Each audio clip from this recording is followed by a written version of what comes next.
الحمد لله نحمده ونستعينه ونستغفره ونستهديه ونعوذ بالله من شرور أنفسنا ومن سيئات أعمالنا. من يهده الله فلا مضل له ومن يضلل فلا هادي له، وأشهد أن لا إله إلا الله وحده لا شريك له، وأشهد أن محمدًا صلى الله عليه وسلم عبده ورسوله وصفيه من خلقه وخليله، بلغ الرسالة وأدى الأمانة ونصح الأمة وجاهد في سبيل الله حتى أتاه اليقين، فجزاه الله عنا خير ما جزى نبيا عن أمته ورسولا عن قومه.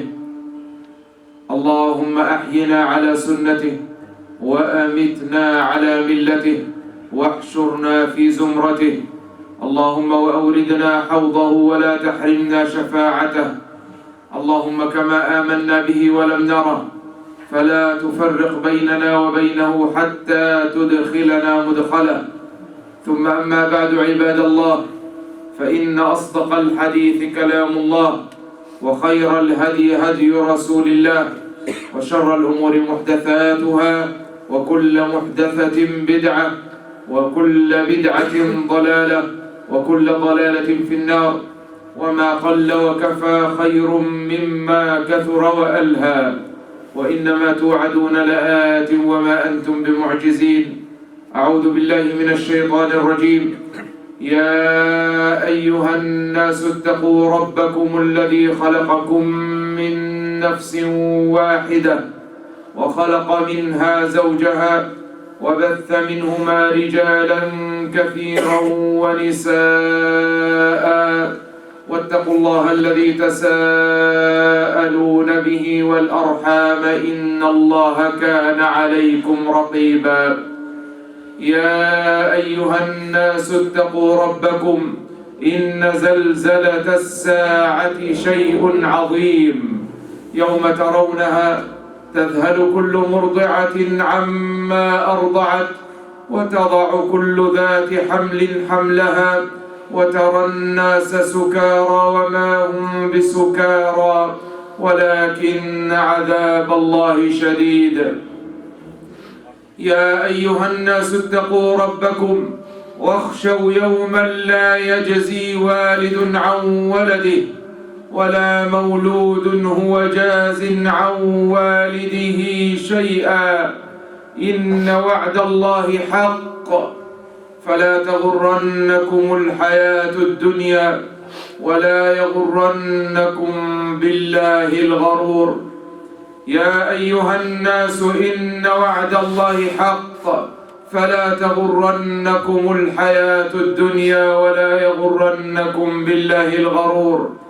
أيها المؤمنون، إن الله عز وجل قد جعل في هذا الكون سننا وجعل له قوانين، ثم إنه يسير بقدر الله عز وجل ومشيئته، ويسير وفق ترتيب من الخالق تعالى، ووفق تقدير محكم لا يتخلف.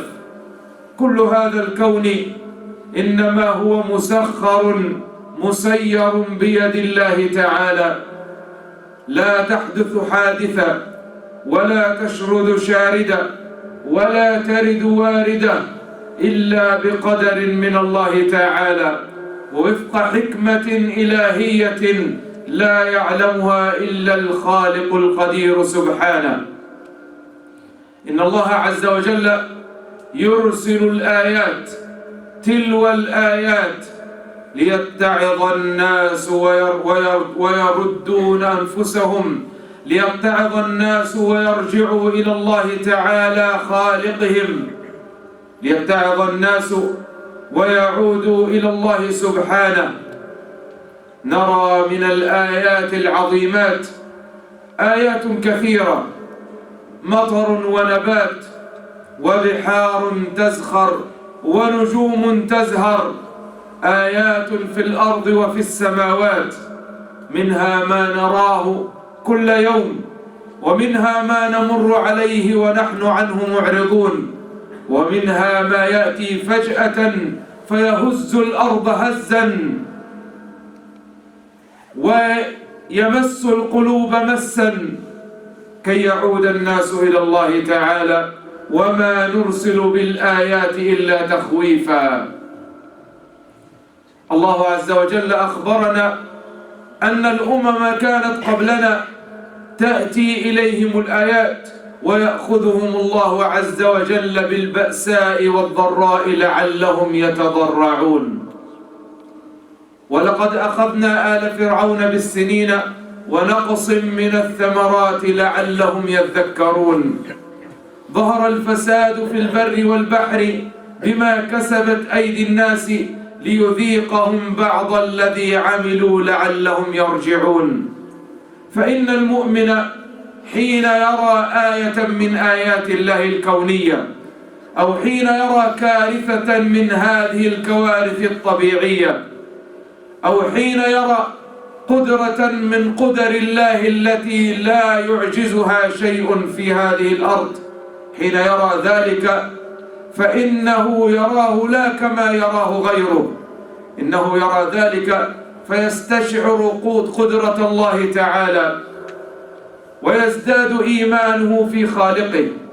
أيها المؤمنون، إن الله عز وجل أرحم بالخلق من أي منا، وإنه سبحانه وتعالى ما خلق الخلق إلا ليرحمهم، وإنه عز وجل وهو العالم يعلم أن هذه الدنيا لا تساوي عند الله جناح بعوضة، ولو كانت تساوي جناح بعوضة ما سقى كافرا منها شربة ماء، فإن الله عز وجل جعلها دار ابتلاء ولم تكن أبدا دار ثواب أو جزاء. نسأل الله عز وجل أن يجعلنا ممن يثبتون عند السراء والضراء، وأن يجعلنا سبحانه من المؤمنين بقدر الله والقضاء، إنه ولي ذلك والقادر عليه. أقول قولي هذا وأستغفر الله لي ولكم فاستغفروه إنه هو الغفور الرحيم.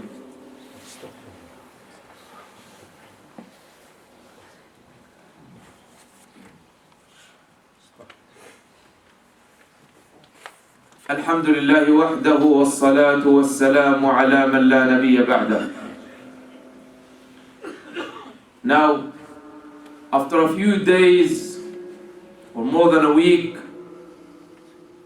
of that big disaster that happened in Turkey and the north of Syria, we've seen many videos and we read many news about it. And we know now how catastrophic that was, and it still be. We know that how our brothers and sisters are suffering there. And we know, subhanallah, that none of them expected this to happen. Or at least none of them or us or anyone expected it to be at that mass scale. However, the believer in this life, when he sees something like this, he should see it in the way that Allah Azza wa Jalla is directing him to see. We should see everything through the vision that Allah subhanahu wa ta'ala has gifted us with. We should respond to anything that happens around us in this life in the same response that Muhammad sallallahu alayhi wa sallam would have done if he is with us today. I've got 4 points or 4 lessons that we learn from this great incident, this major sign of the signs of Allah Azza wa Jal. The first one, that when we see this we must remember this is a reflection of the power of Allah subhanahu wa ta'ala. We should know and remember this universe is controlled by the owner and the creator of this universe. Allah Azza wa Jal is the one who created this earth. But not because this earth is so stable with us. Since we came to it, we just take it for granted. If we take the physical laws, this earth actually should be shaking all the time.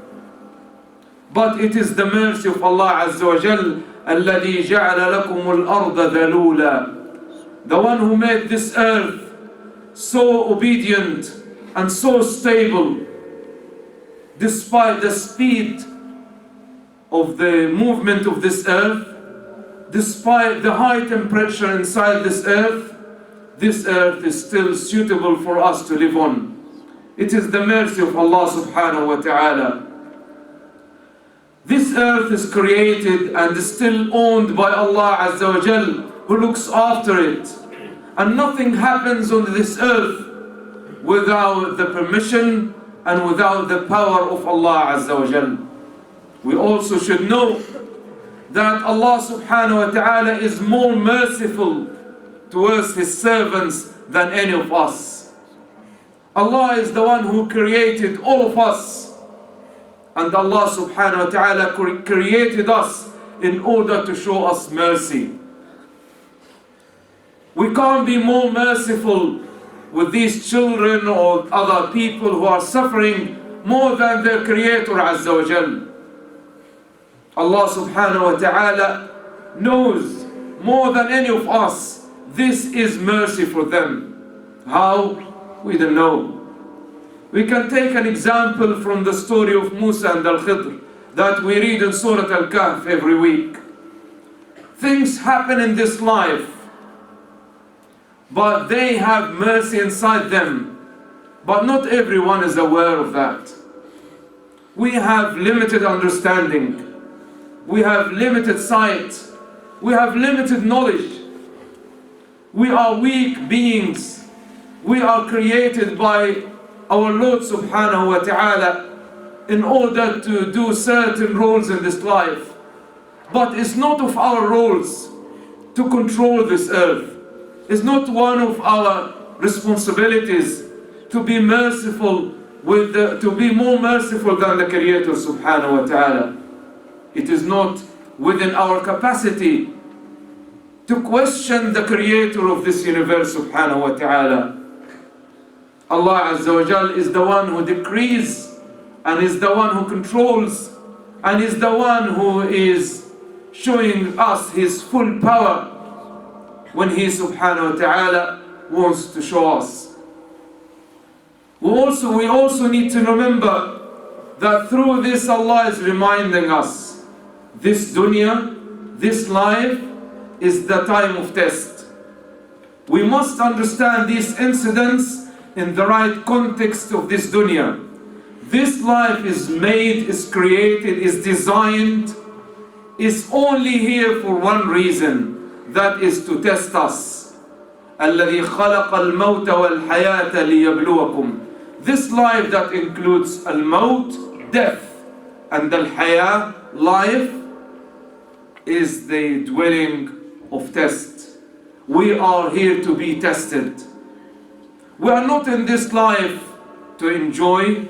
We are not in this life to stay here forever, but we are in this life to be tested by Allah subhanahu wa ta'ala.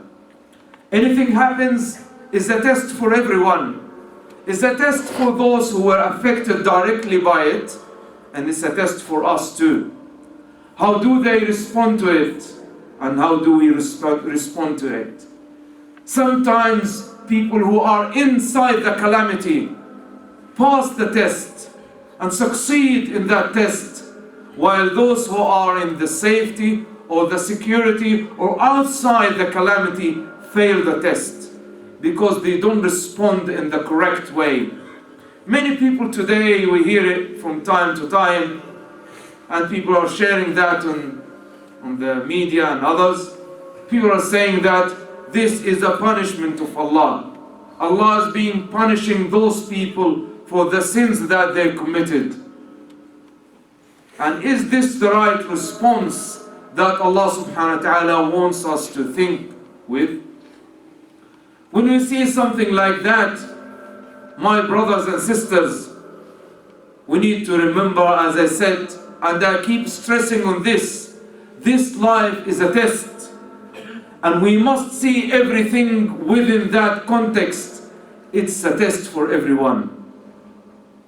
And when we see Allah subhanahu wa ta'ala affecting people with such a disaster, the reason for that, because Allah subhanahu wa ta'ala did not create this life as a place of reward. And Allah did not create this life also as a place of punishment. This life is simply the place of test. The reward and the punishment are not here. They are there in another world. Everyone is going to leave this life. All of us, whether we are affected by disaster or without disaster, with a disease, without a disease, in an accident or without an accident, everyone is leaving from here. But the critical question is, what is going to be my fate when I go there? Subhanallah, we don't know. Maybe someone who was right there inside that disaster, someone who lost his life there, is going to be raised Yawm al-Qiyamah with the martyrs. As the Rasul sallallahu alayhi wa sallam said that from al-Shuhada, the martyrs are al-Shaheed of al-Hadm. The one who dies in such a disaster will be raised Yawm al-Qiyamah with the martyrs. Such a great reward.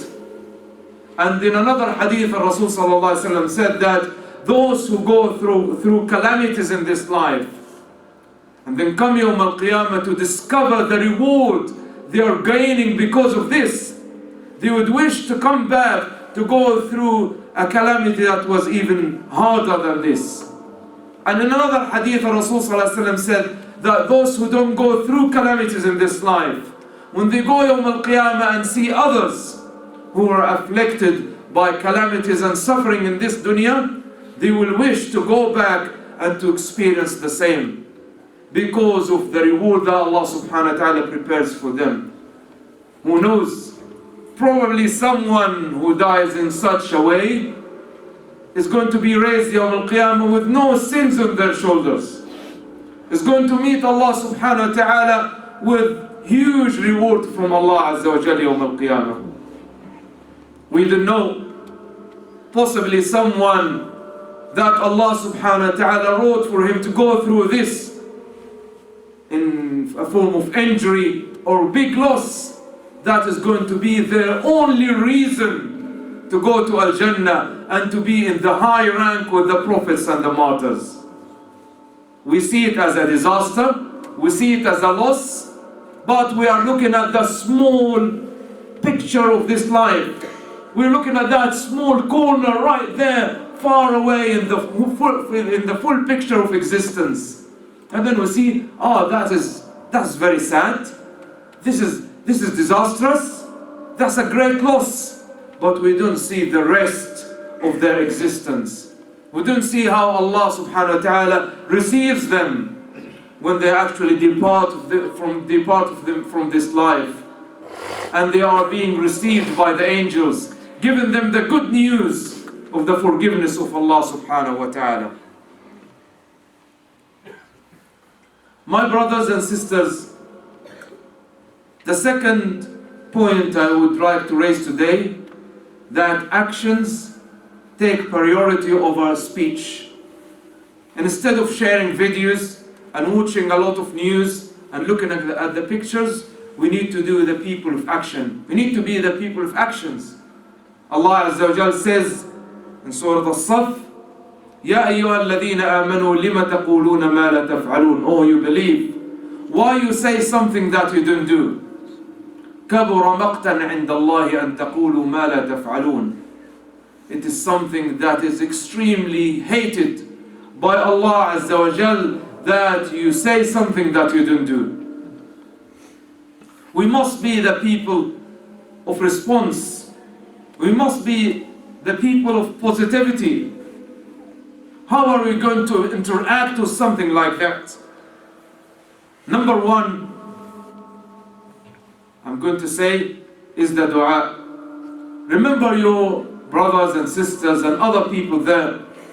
Those who died, make dua for them. Allah subhanahu wa ta'ala made that death their expiation of their sins.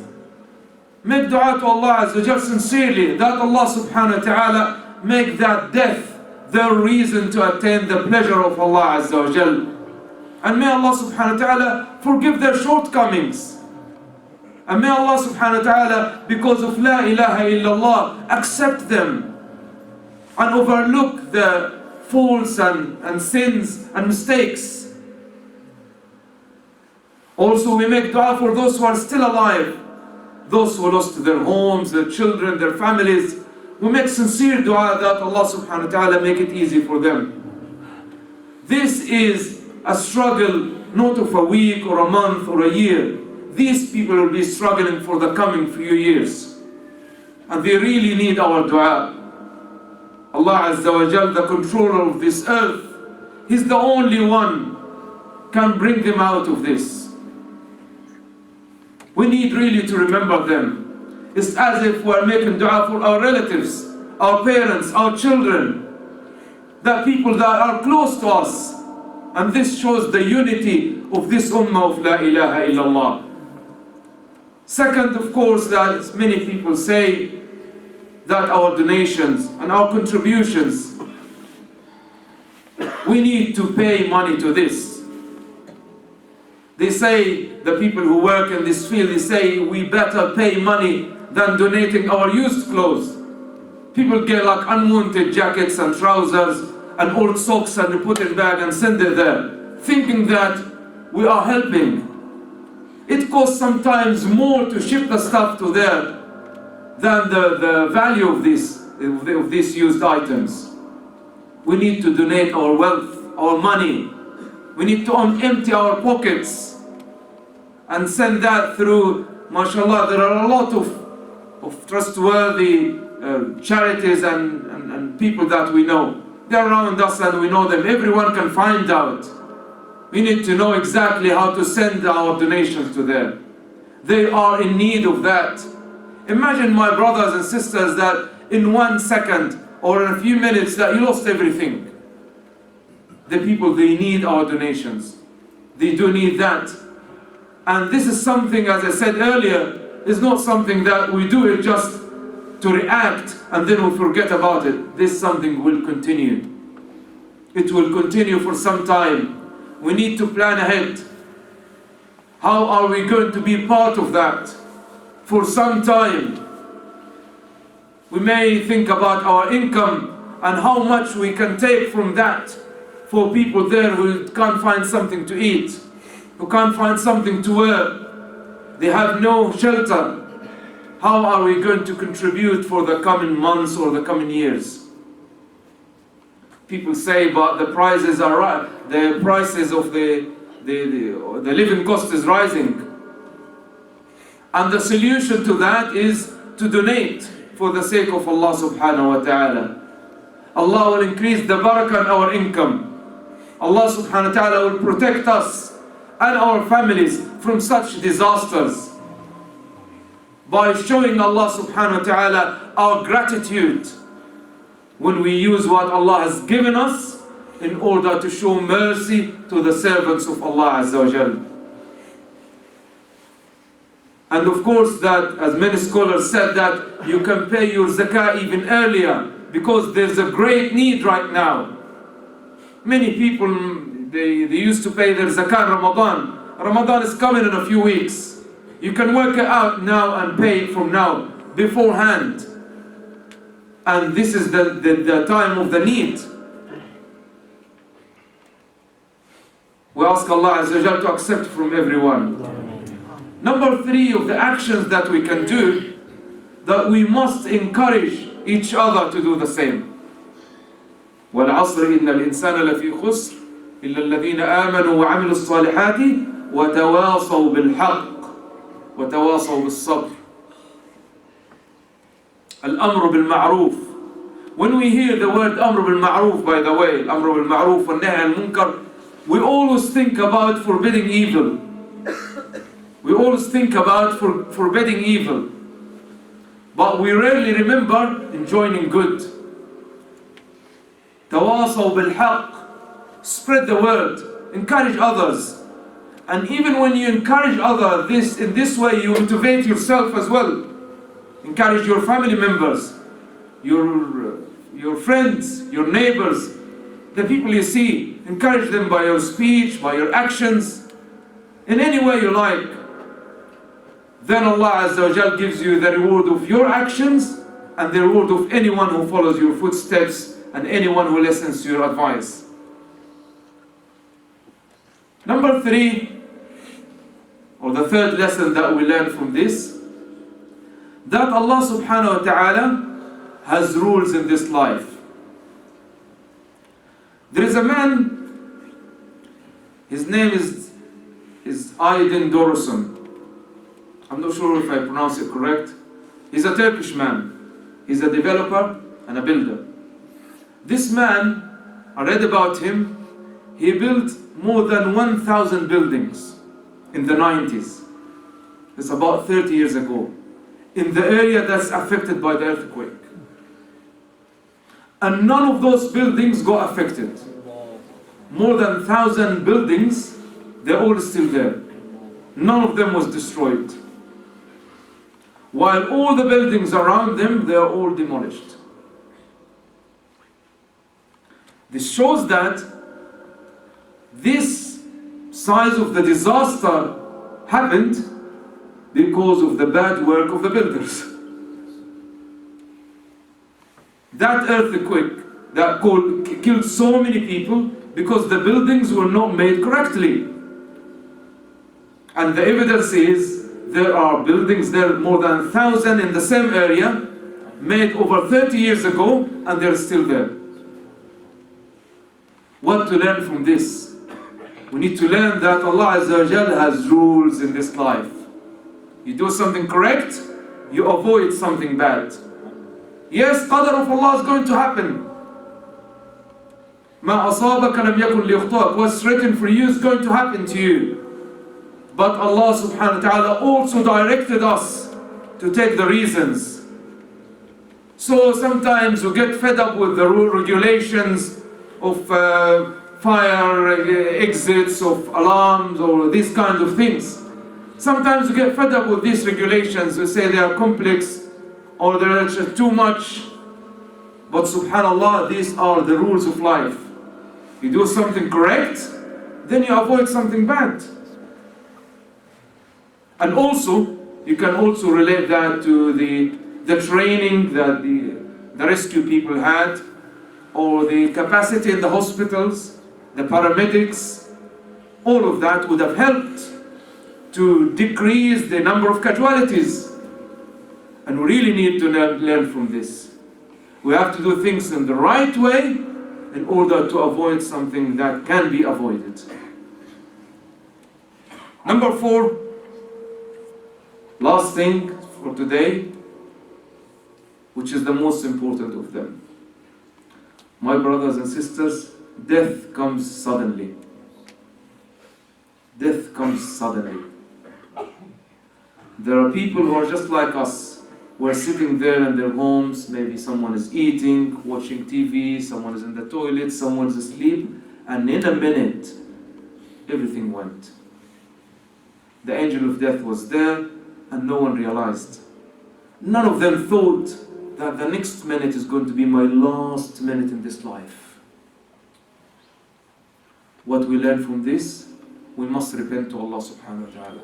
We must prepare ourselves. Don't just watch people departing from this life, but next time is going to be your turn.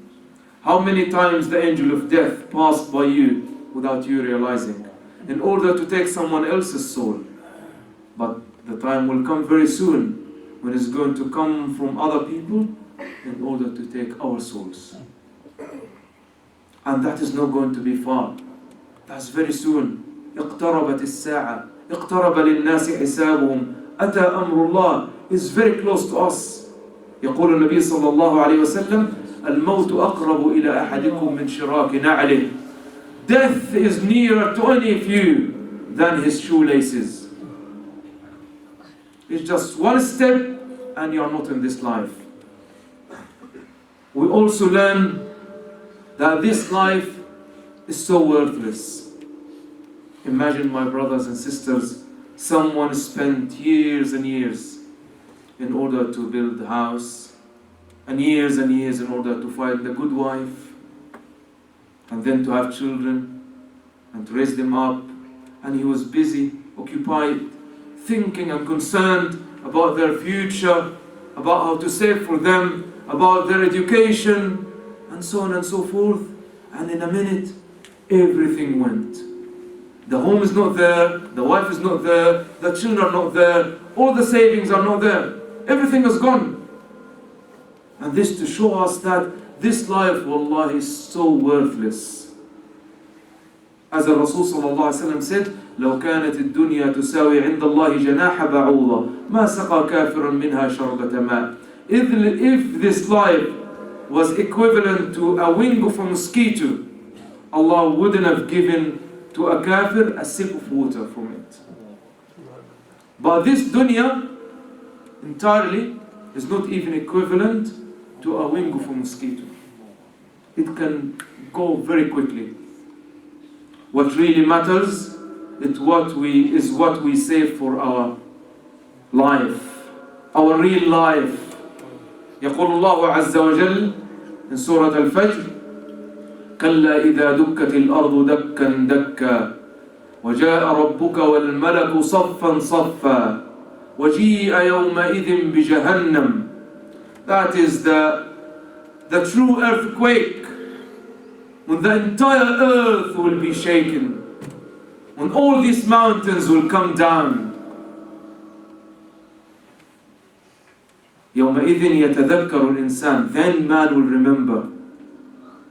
وأنى له الذكرى, but how is that remembrance going to benefit? يقول يا ليتني قدمت لحياتي. Man will say, I wish I sent forward for my life. يوم القيامة, when that big earthquake happens, the man will think, I wish I have sent to my life, my real life, my true life. Because then we will realize that our life today is not actually life. It's just a blink of an eye. قال كم لبثتم في الأرض عدد سنين قالوا لبثنا يوما أو بعض يوم فاسأل العادين. When they will be questioned, how long did you stay on earth? They would say, a day or part of a day. We ask Allah subhanahu wa ta'ala to make us of those who understand the signs of Allah Azza wa Jal, those who return to their Lord. My brothers and sisters, in conclusion, what we said today, we said we learned 4 things, and there are many lessons, but today I mentioned 4 lessons we learned from this disaster. Number 1, we need to know this is a sign of the signs of Allah. Allah sends these signs in order to remember us, in order to remind us, so we return back to Him. Everything in this universe happens by the control and the power of Allah, and Allah is the all-merciful. Number 2, that we are people of actions, not people of speeches and sharing videos. We are people of actions, and one of the actions that we do is to donate, and before that is to remember our brothers and sisters in our dua. Number 3, that Allah subhanahu wa ta'ala has rules in this life. If you do things correctly, you avoid things that are bad. And these happen by the rules that Allah created for this life. And number 4, we should learn from this that death comes suddenly. And we must prepare ourselves for our death. And this dunya is actually worthless. And we need to remember to send and to save for our real life when we meet our Lord Azza wa Jalla. اللهم إنا نسألك رضاك والجنة ونعوذ بك من سخطك ومن النار. اللهم إنا نسألك الهدى والتقى والعفاف والغنى. اللهم آت نفوسنا تقواها زكها أنت خير من زكاها إنك وليها ومولاها. اللهم اغننا بحلالك عن حرامك وبطاعتك عن معصيتك وبفضلك عمن سواك. اللهم إنا نسألك أن ترحم إخواننا المستضعفين وأن ترحم إخواننا المنكوبين. اللهم كن لهم عونا ونصيرا برحمتك يا أرحم الراحمين. وصل اللهم على سيدنا محمد وعلى آله وأصحابه وسلم وأقم الصلاة.